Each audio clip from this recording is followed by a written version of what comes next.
한국 괴뢰 족속들을 우리 전적의 가장 위해로운 제1의 적대국가 볼변의 주적으로 규정하고 유사시 그것들의 영토를 점령 평정하는 것을 국시로 평화는 구걸하거나 협상으로 맞바꾸어 챙겨 가지는 것이 아닙니다. 지금 우리 국경선 앞에서는 전쟁 열에 들떠 광증을 부리는 돌연변이들이 정권을 쥐고 전쟁이 일어난다면 국의 전쟁과는 아시다시피 정의의 전쟁과 최후의 방법이긴 하지만 즉 어쩔 수 없이 전쟁이 일어난다면 그 통일전쟁이 일어나 그 전쟁으로 결과의 평화가 만들어질 수 있다면 그 전쟁관도 수용해야 된다는 그 인식에 대해서는 저는 조선반도에서 분단되어진 한반도에서의 평화관은 바로 이런 어떤 평화관이어야 된다는 소신을 갖고 있습니다. 이상 부족하지만 발제를 마치겠습니다. 고맙습니다. 지금 이 순간에는 우리의 생명과 안전을 결코 그 누구에게도 맡길 수 없다는 것. 그것에 지금 걸림돌이 되고 있는 것은 윤석열 정부의 반북, 멸북 정책. 이 정책이 우리들에게 걸림돌이 되고 있고 그것을 통해서 이득을 취하고 있는 미국과 일본 그런 군사 동맹 체제들 이 문제를 우리가 반드시 해결할 수 있는 길들 그것을 오늘 이 토론회에서도 길을 좀 열어갔으면 좋겠고 국방을 비교하면 남쪽은 미국, 일본, 심지어 유엔사까지 끌고 와서 뭐 전쟁하자는 거죠. 북은 완전히 자주국방인 거 여러분 아시고 교육, 의료, 주거 문제에 있어서 한국은 남쪽은 경쟁 구조죠. 피라미드 구조고 북은 무상입니다. 친일 청산 문제만 봐도 남쪽은 완전히 실패하고 북쪽은 성공했습니다. 북은요 사실은 문제가 없어요. 남쪽이 자주의식 없이 헬렐레 하고 있으니까 맨날 외세가 군합발 신고 안방까지 들어와서 좌지우지하는 거 아닙니까? 수백만이 죽고 전 국토가 초토화됐던 6.25 전쟁도 어느 날 갑자기 우연히 일어난 것이 아닙니다. 38선에서 크고 작은 군사 충돌이 누적된 결과였음을 결코 잊지 말아야 합니다. 6.25의 발발 책임이 서로 티격태격하다가 어쩌다가 난 거다. 이런 식의 역사 왜곡을 공당의 대표가 한다는 것에 대해서 개탄하지 않을 수 없습니다. 우리는 책임 있는 정당으로서 민주당의 반성과 국민에 대한 설명을 요구합니다.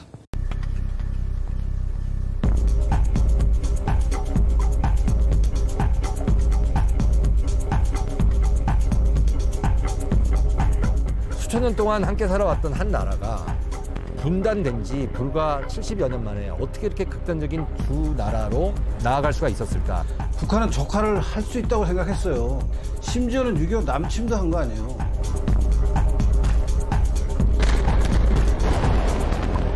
One of the most important things is documents and archival sources.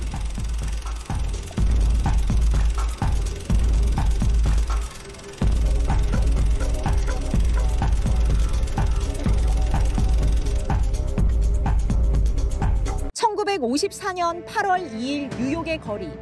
군중 사이를 지나는 군악대 뒤로 태극기와 성조기가 나란히 꽂힌 오픈카가 행진합니다. 오픈카에 앉아있던 당시 이승만 대통령. 밝은 표정으로 모자를 벗어 흔듭니다. 거리를 가득 메우며 환호하는 뉴욕 시민들을 향해 담례하는 겁니다. 메가더 장군 등 역사에 공헌한 영웅들이 참석하는 뉴욕시의 공식 행사. 영웅행진 모습입니다. 영상으로는 70년 만에 처음 공개됐습니다. 당시 이 대통령은 외국 원수로는 처음으로 행사의 주인공이 돼 주목받았습니다.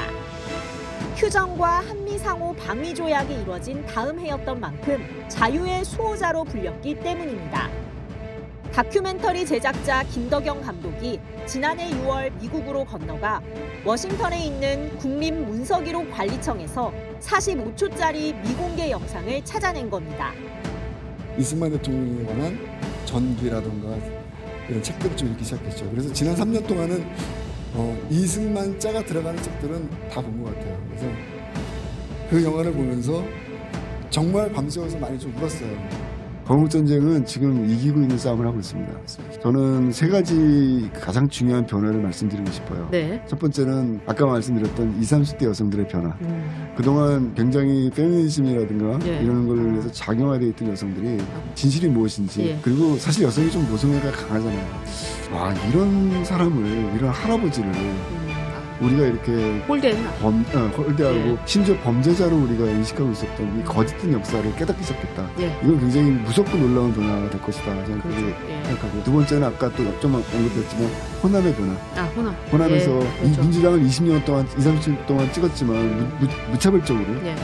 이제는 좀 더 우리가 냉정하게 무엇이 대한민국을 위해서 옳은 것인지 판단해야 될 시점이 됐다. 예. 그거를 지금 영화 건국전쟁을 보고 깨닫고 있다는 거예요. 그래서 사실은 지금 좌파들이 굉장히 두려워하고 있다. 그렇죠. 두려워하는 거죠. 왜냐하면 이게 진실이거든요. 예. 이 진실이 퍼져나가는 것을 두려워하고 있다는 것이 두 번째로 굉장히 중요한 점입니다. 네. 마지막으로 네. 저는 사실 이 마지막 부분이 이 영화를 감독의 입장에서 가장 행복합니다. 네. 가장 뿌듯하고요. 영화 보고 10대 청소년들이 전화를 저한테 주고 있어요. 지금. 그래요? 감독님 영화 너무 잘 봤습니다 이러면서 소름이 돋네요. 초등학교 5학년, 네. 6학년, 중학교 1, 2학년, 고등학교 1학년 학생들이 네. 심지어 며칠 전에 거제도에서 전화를 받았어요. 그렇습니까? 예. 감독님 너무 벅찬 마음을 누를 길이 없어서 감독님 연락처를 찾아서 전화를 드립니다.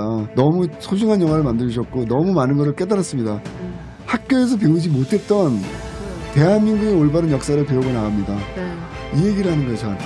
너무 감사했고 그러네요. 그러면서 이 학생들이 모두 마지막에 뭐라고 말씀하시냐면 저는 앞으로 이승만과 같은 사람이 되고 싶습니다.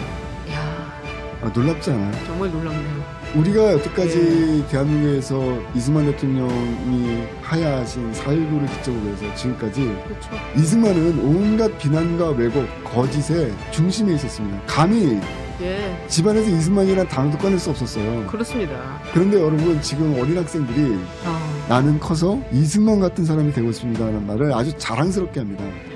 이 변화는요 정말 무서운 겁니다. 언론에서도요 굉장히 많이 주목하기 시작했습니다. 네. 대단한 변화라고 생각됩니다 정말. 네, 감사합니다. 이 감독님의 혼신을 담은 이 영화 성공하니까 저도 뿌듯하네요. 감사합니다. 더 성공하길 바라고요. 네. 또 우리 시청자분들께서도 한 번만 보지 마시고 두 번, 세 번 보면 또 감동이 다릅니다. 마지막 전쟁이 될 수도 있습니다. 저들은 준비했고 우린 이제 눈을 뜨고 바라보고만 있습니다. 지난 역사의 왜곡을 바로잡고 반드시 정의로운 나라를 위해 이번 총선은 승리해야 합니다.